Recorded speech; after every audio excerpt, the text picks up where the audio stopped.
Trago para vocês uma discussão a respeito de um dos textos mais paradoxais da história da literatura com que eu já deparei.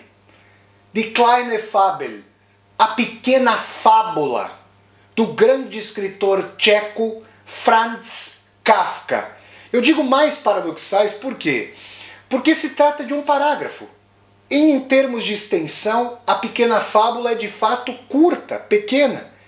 Mas muitas teses foram escritas sobre essa pequena fábula a partir da sua pequenez, que é sintética, é grandiosa, ao sintetizar uma série de questões e tensões que transpassam a história e a condição humana. Eu quero ler para vocês então, antes de mais nada, a pequena fábula para analisá-la à luz de uma série de possibilidades de tomadas de posição. Vamos lá então? Então vamos ler, já que é bem curtinho, eu consigo fazer na resenha de Vassoler, nesta resenha de Vassoler, uma leitura de Vassoler da pequena fábula de Franz Kafka. Pequena fábula. Franz Kafka, ao redor aí de 1920, há um século aproximadamente, Kafka escreveu essa pequena fábula. Ah, disse o rato, o mundo torna-se a cada dia mais estreito. A princípio era tão vasto que me dava medo. Eu continuava correndo e me sentia feliz com o fato de que finalmente via a distância, à direita e à esquerda, as paredes. Mas essas longas paredes convergem tão depressa uma para a outra que já estou no último quarto e lá no canto fica a ratoeira para a qual eu corro. Você só precisa mudar de direção, disse o gato e devorou-o. Pessoal, quem fez essa tradução de A Pequena Fábula para o português foi o saudoso professor Modesto Caroni, falecido, salvo engano, no fim do ano de 2019. Bom, vocês viram aí um ratinho, a princípio, dizendo que o mundo torna-se a cada dia mais estreito. Ora, logicamente, se o mundo se torna a cada dia mais estreito, ele era vasto no seu princípio. Aliás, ele diz o seguinte, a princípio era tão vasto. Não é possível para nós ignorar essa dimensão do a princípio, porque dois textos bíblicos fundamentais começam com no princípio era o verbo, o Evangelho segundo João, e o livro do Gênesis, da Gênesis do universo, no Velho Testamento, também fala do princípio. No princípio Deus pairava sobre a face do abismo. E essa vastidão inicial dava mais liberdade, dava mais possibilidade. Mas se vocês pensarem na condição de um animal como o rato, isso é temerário, porque o rato tá cheio de predadores. Ele é um animal que sofre muitas investidas por parte de seus predadores. Nesse sentido, a estreiteza do mundo lhe dá, digamos, locais aparentemente de guarida. Sabe quem já viu Tom e Jerry, aquele desenho que fez parte da minha infância e começo da adolescência, vai se lembrar daqueles buraquinhos ao pé da parede, das ratoeiras, dos locais ali, buraquinhos de ratos, onde o Jerry se escondia, não é isso? Então, ele tinha medo da vastidão. Só que aí ele começou a correr para esses corredores, eu estou vendo aqui, ó, e ele começou a ver a distância. A direita e a esquerda, outro termo que não pode passar para nós despercebido, o afunilamento do mundo, a convergência. Se as paredes estão convergindo, se elas não são paralelas, as paralelas, segundo o nosso querido grego Euclides, só convergem no infinito. Se as paredes estão convergindo, elas estão se afunilando, elas conicamente estão se afunilando, estão se dirigindo uma para perto da outra. E isso está estreitando o mundo. E agora ele percebe que no último quarto, como se ele estivesse passando por um corredor de uma série de quartos, fica a ratoeira. Olha que situação tensa do ratinho. No princípio o mundo era muito vasto e a liberdade, a amplitude, a vulnerabilidade em relação aos muitos predadores, Tudo isso lhe dava medo. Agora, o mundo converge, ele se sente mais ambientado. Ao mesmo tempo, ele percebe que a convergência do mundo não o leva para um novo patamar de liberdade, de reconciliação, de tranquilidade. O leva para a ratoeira. E ele, ao mencionar o nome da ratoeira, esse ratinho antropomorfizado, com características humanas, sabe que corre para, digamos aqui, o abatedouro. Ele corre em direção ao abatedouro. E aí? O que o ratinho poderia fazer? Ué, aí ao fim e ao cabo, quem lhe dá um conselho muito amigo, é aquela coisa, né, gente? Se conselho fosse bom, é o que se diz popularmente. Se conselho fosse bom, ele não era dado. Ele seria justamente vendido.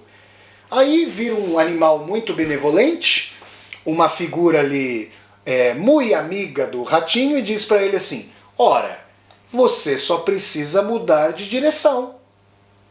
Disse o gato e devorou-o. É isso que o narrador da pequena fábula de Kafka nos conta. Onde é que estaria esse gato? Ora, se estivesse na direção da visão do rato para a ratoeira, o rato teria saído correndo. Ele só podia estar atrás do rato. E aí diz, você só precisa mudar de direção. Se ele mudasse de direção, ele ganharia a amplitude divergente. Imagine, a mesma parede que para uma dimensão converge como o afunilamento de um losango, se for vista pelo prisma reverso, as paredes divergem e elas se abrem. Só que se a garganta do gato estiver entre a amplitude inicial e o ratinho vai parar no estômago o ratinho vai parar no estômago do gato depois de ter sido dilacerado pelos dentes do felino. Vocês estão percebendo a dimensão tétrica com a qual nós deparamos? E aí eu quero dizer a vocês que a pequena fábula de Franz Kafka, esse texto curtinho, é um texto que nos desafia em várias dimensões. Existem aí laivos religiosos? Sim. A princípio, no princípio, a imensidão, a dimensão de caminhar para a morte a partir da perda da liberdade original, da saída do paraíso, isso é um tema judaico-cristão.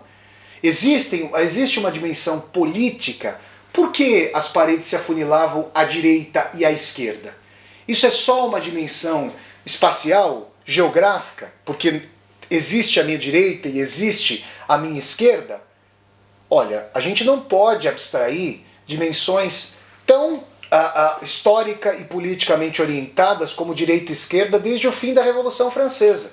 E se nós colocarmos a pequena fábula no seu respectivo contexto histórico de há um século, quando aproximadamente 1920 ela foi escrita, os comunistas haviam tomado o poder na União Soviética, já estavam ali prestes a ganhar, a gente sabe hoje, a Guerra Civil, e os fascistas na Itália estavam ascendendo ao poder.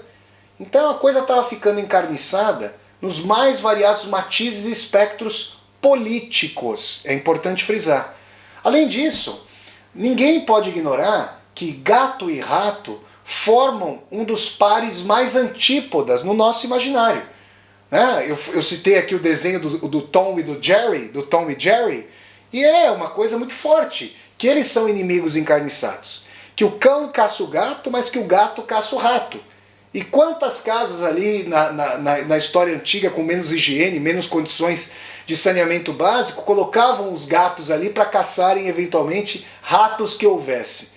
Então essa cadeia alimentar biológica se desdobra politicamente, teologicamente, psiquicamente, nesse medo da liberdade original do rato, que poderia ser um medo dos predadores, mas poderia ser inclusive uma impossibilidade de o ratinho lidar com o próprio tamanho diminuto em face de um mundo vasto.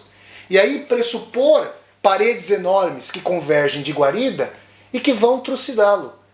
Essas paredes, elas foram mimetizadas na obra do Kafka, como em O Processo, com estruturas de mando e comando, que ultrapassam Joseph K.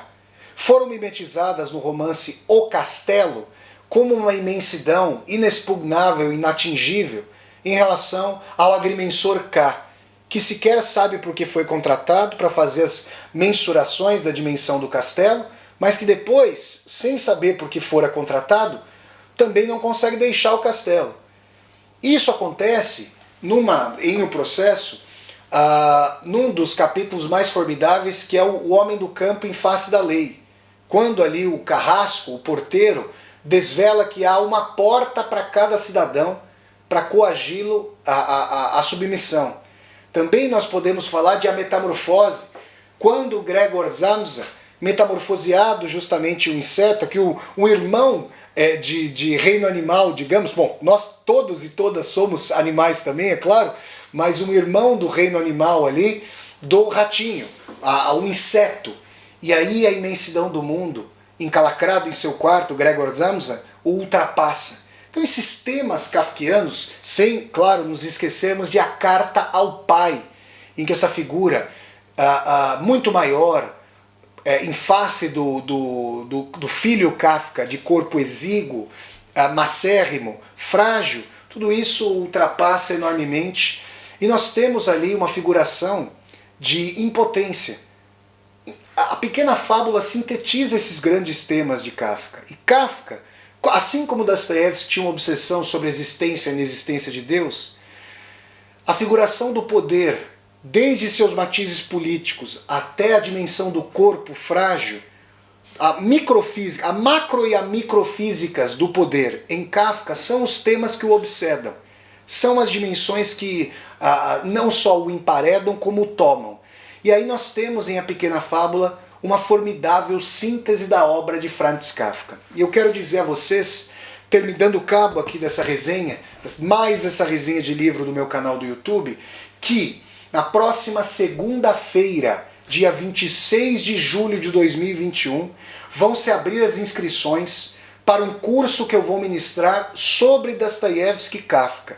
E esse panorama inicial de A Pequena Fábula e das obras kafkianas, esse panorama será aprofundado em diálogo com Recordações da Casa dos Mortos, obra-prima de Fyodor Dostoiévski, em mais um curso com valor acessível e democrático que eu vou ministrar pelo Zoom. Então você pode ficar atento às postagens aqui do canal para acompanhar. Essa foi então mais uma resenha de livro, no caso da Pequena Fábula de Franz Kafka, feita aqui por mim. Se vocês gostaram de mais essa resenha de livro aqui do meu canal do YouTube, deem um like no vídeo, curtam o vídeo, disseminem esse vídeo pelas redes sociais, para que nós possamos chegar cada vez mais e mais pessoas. Se você está chegando ao canal pela primeira vez, seja muito bem-vindo e bem-vindo. Eu peço que você se inscreva aqui no canal, toque a sinetinha para poder receber as notificações e deixe seu comentário aqui embaixo para que nós possamos conversar. E mais, aqui embaixo desse vídeo você vai encontrar uma tecla chamada Seja Membro. Se você gosta das atividades aqui do canal, considere a possibilidade de, ao clicar na tecla Seja Membro, se tornar um membro ou uma membro humanista aqui do meu canal e apoiar, segundo sua condição financeira, esse meu projeto de universidade aberta no YouTube. Então é isso, pessoal. Eu sempre deixo o convite para vocês assistirem às resenhas de livros aqui do meu canal do YouTube, que acontecem todas as terças-feiras, às 8 horas da noite, horário de Brasília, no Brasil. Então até a próxima resenha, pessoal, e tchau, tchau!